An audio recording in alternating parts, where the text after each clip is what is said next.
Assalamu alaikum wa rahmatullahi wa barakatuh, my dear brothers, sisters, viewers, friends of IQRA TV. Welcome to another edition of Real Talk on IQRA TV.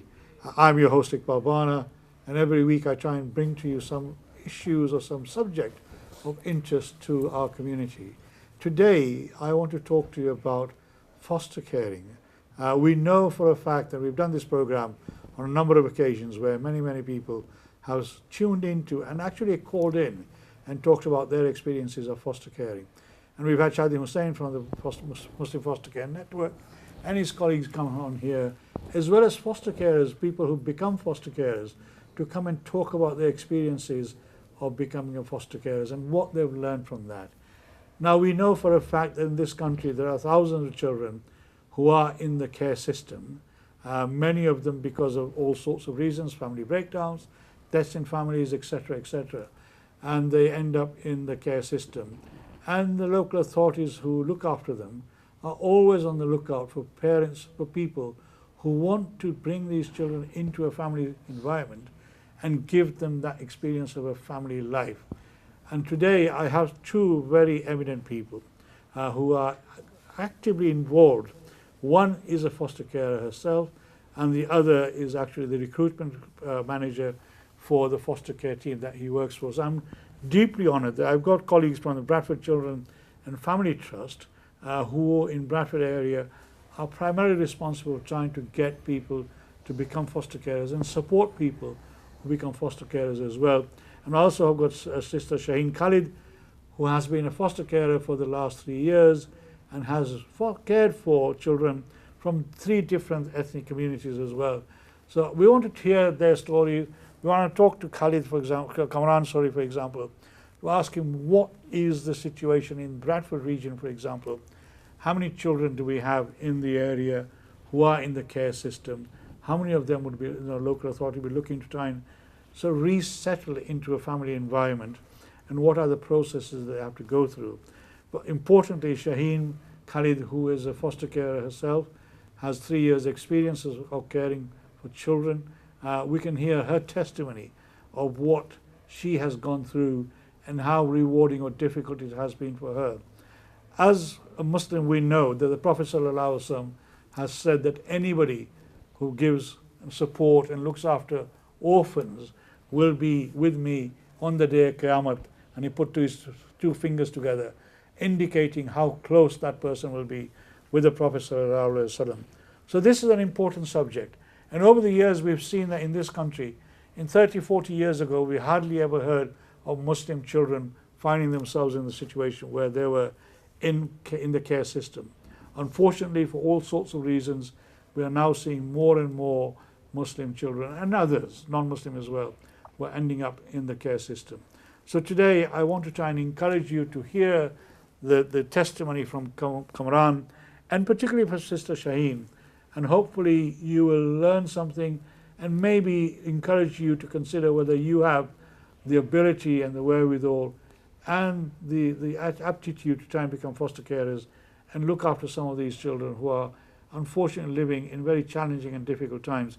So Assalamu alaikum wa rahmatullahi wa barakatuh. Shaheen Khalid and Kamran Mukhtar. Kamran is the recruitment officer for the Bradford Children and Family Trust.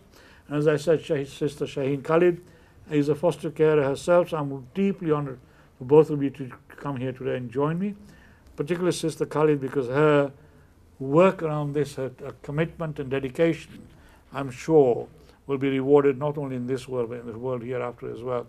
But Kamran, can I ask you first, Bradford Children's Family Trust, what is that all about? What is it? What's this organization?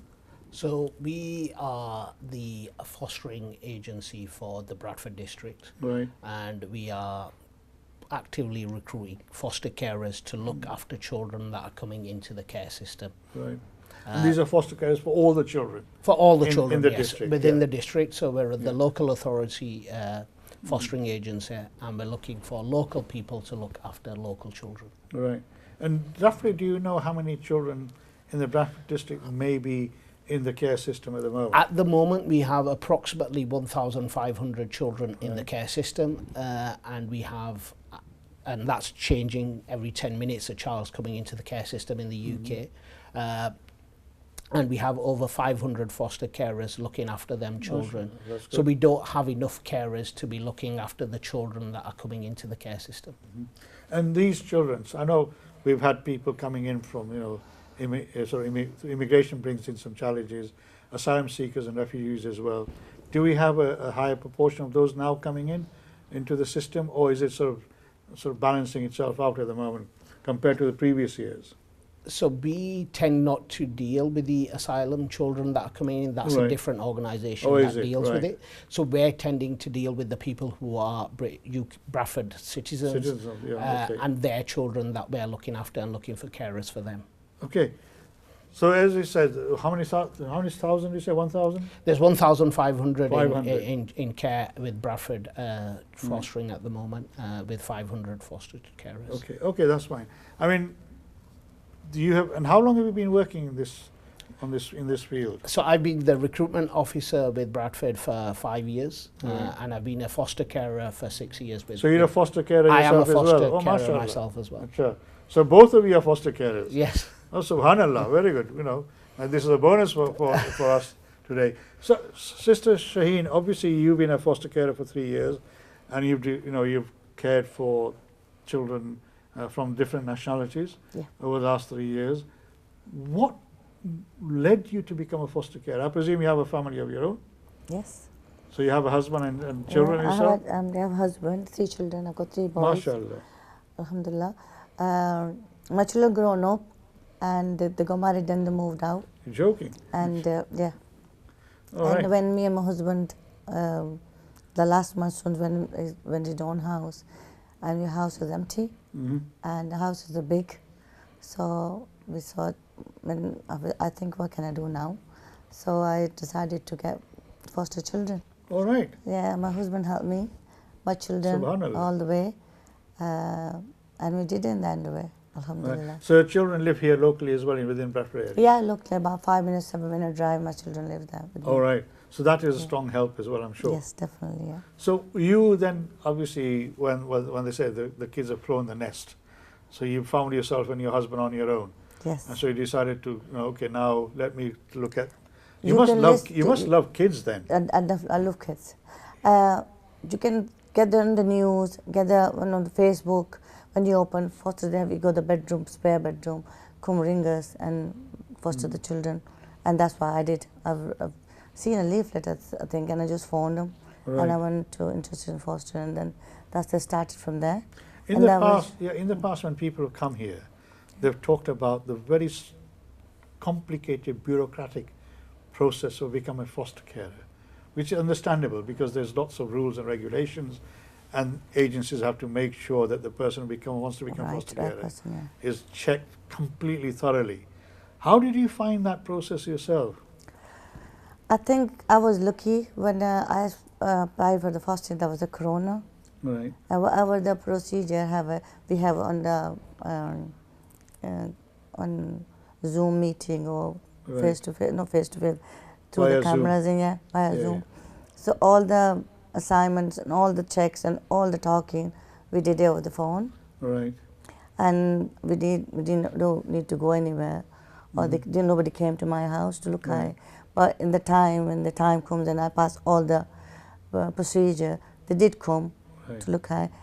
It is look difficult when you started and step into it, and slowly when you understand it, this is the children's need, and they have to follow the rule and regulation what they made for the fostering, and the children are coming to the foster. There should be a safe environment. Oh, it has to be the safest and safe environment. And they were making sure we bring in the children from the parents. At least they go somewhere safe, and that's why I have to do the procedure.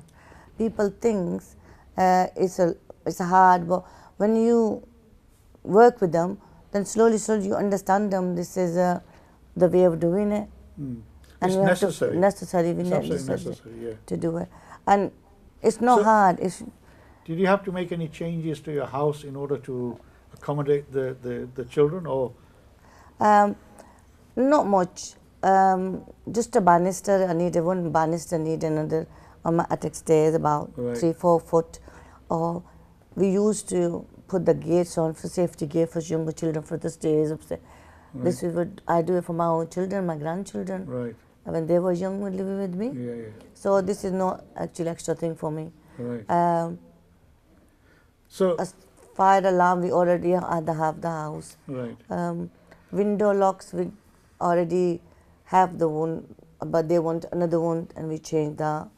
It's not much difference. So these are all safety mechanisms. Safety mechanisms. That people like, Kamran will make sure that, you have. So you obviously recruit foster parents. Yes. People who want to become foster parents. Yes. So what do they have to do in order to become a foster carer? So I know Shaheen said, there's an online system, but now we're out of COVID. So if somebody wanted to become a foster parent now, foster carer, what would they have to do? So the first thing would be to either text Bradford to 88802, right, and then somebody would give them a call and do a telephone sort of a conversation with them, try to answer any questions. They can. The number is back on the screen, Bradford 88802, and the text to this number will be the standard rate cost. Or they can go on our website at Foster for Bradford, or Google Fostering in Bradford and go on our website, and they can book an appointment, a one-to-one appointment with somebody to give them a call back when it's convenient for them. The main criteria that there is to meet to become a foster carer is that you do need to be over the age of 21, have a spare bedroom, and be a UK national. That's the main criteria. The assessment process, as Shaheen said, it is intrusive. We are trying. The whole assessment is to see what skills the carer has and how we can best use them for the children coming into the care system. So it's about when we're matching a child, we know what skills Shaheen has, so we better match a child to her skills. And remember, the process takes 4 to 5 months to get approved as a foster carer. And I will go through the process in a moment, but the reason why it's so long is because we need to cover what the law states that we need to cover with you to get you approved, because you are looking after somebody else's children. So from the initial call, from the conversation that you would have with me, we would book in a home visit. On that home visit, we'd go into a lot more detail around your skills, your motivation to foster. We'd do a health and safety assessment of your property. We'd also look at the spare bedroom. We'd have an in-depth chat and try to answer. So do you do a background check on the individuals as well? We do, not at this stage though. Once we start the assessment, we would do a background check. So once we've done the home visit, then we'd send an application form out. Once that application form back is returned, we'd assign them a social worker to start the assessment. Part of that assessment is having one-to-one interviews with the people who are wanting to foster, the couple or individually, and we would cover a lot of work with them, but we would do a DBS check, a criminal record check.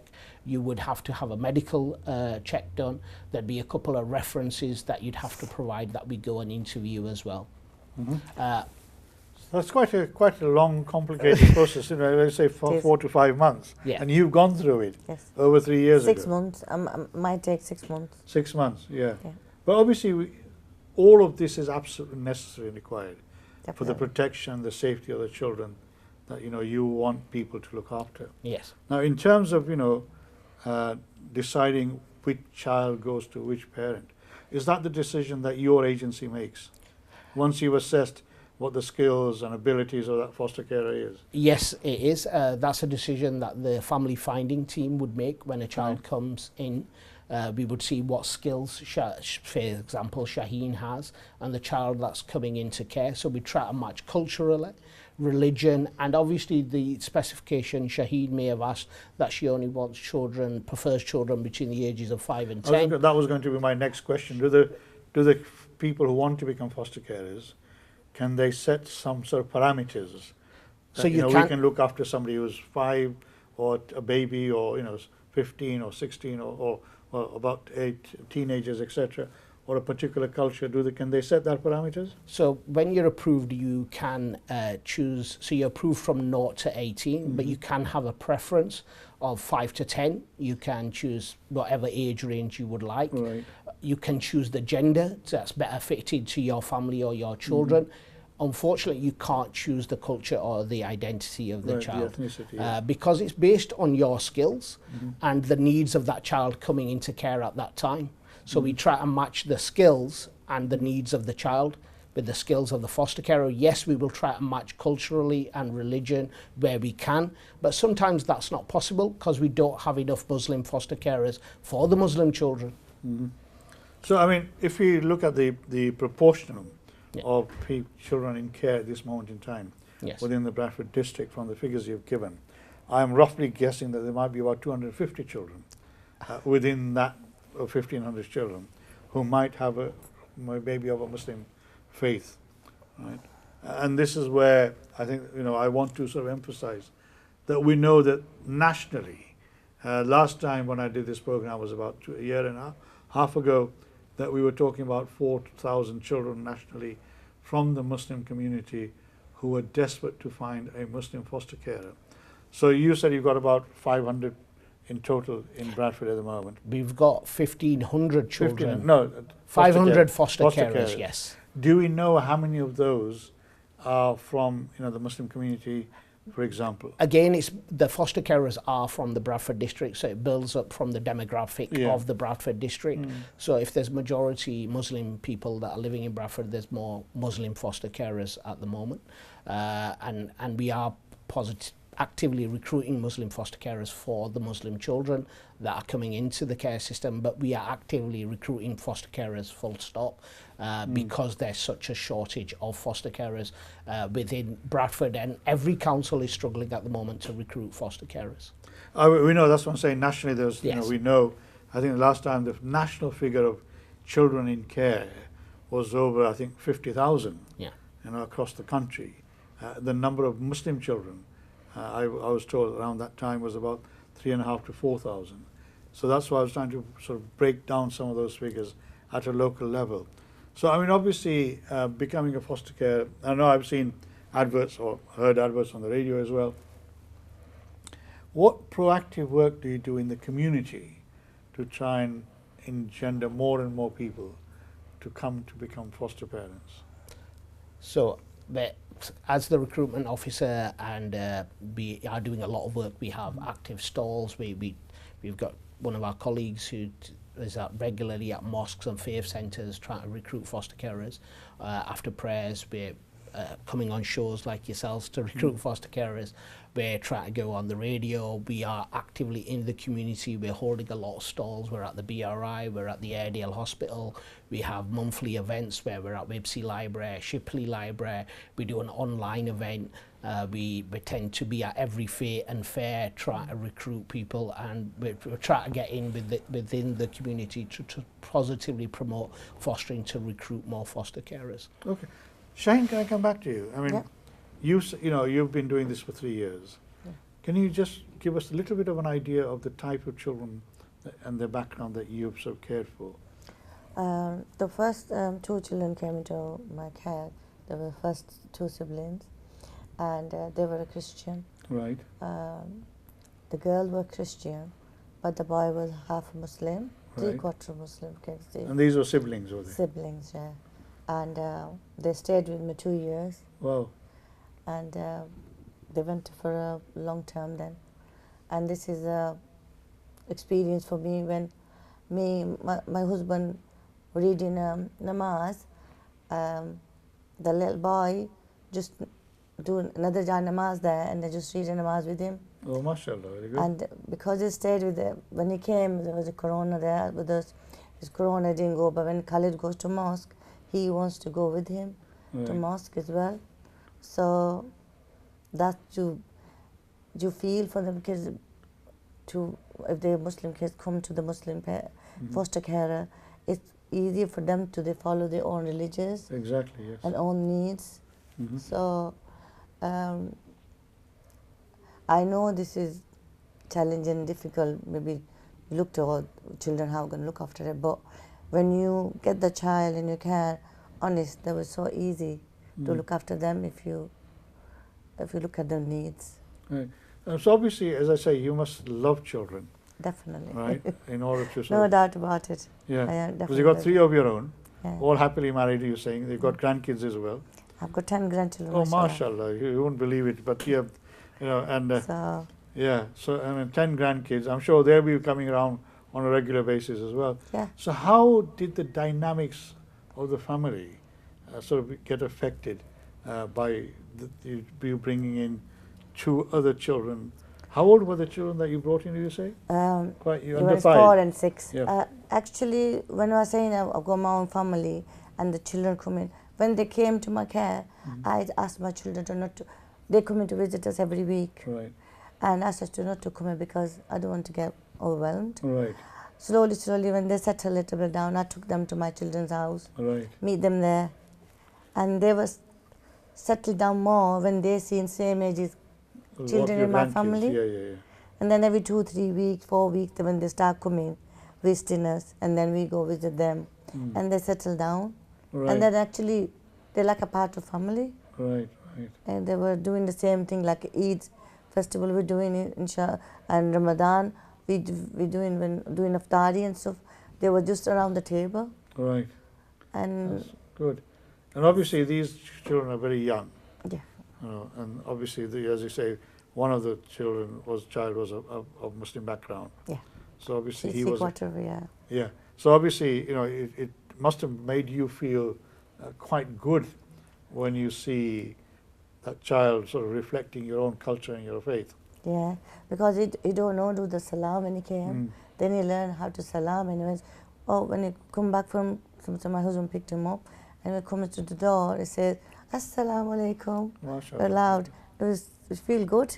Right. Because they learn things. Exactly. Yes. When they were in their own culture and that's why you know today I wanted to make sure that we touch this subject again after a long time, just to remind people that there are young Muslim children out there in the care system who would dearly love to find a Muslim family that will look after them, care for them, give them the love, but much more importantly, give them that culture, the sub-Asian culture, but that faith strength as well, if they want that strength. Now we know some children older children may not be prone to that, but I think, you know, most children that I've heard about do want to learn about their culture and their faith. I hope you found the first part of this program of some interest. We'll be going for a short break. In the meantime, if you want to make a call, and if you've been a foster carer, would like to share your thoughts as well, please phone in 01274 214 299. The phone number will appear on the screen, and we'd love to hear your testimony, your experience, and how you feel others could be encouraged by what you have gone through as well.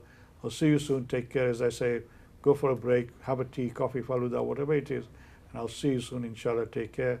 Assalamu alaikum wa rahmatullahi wa barakatuh. I'll see you after the break.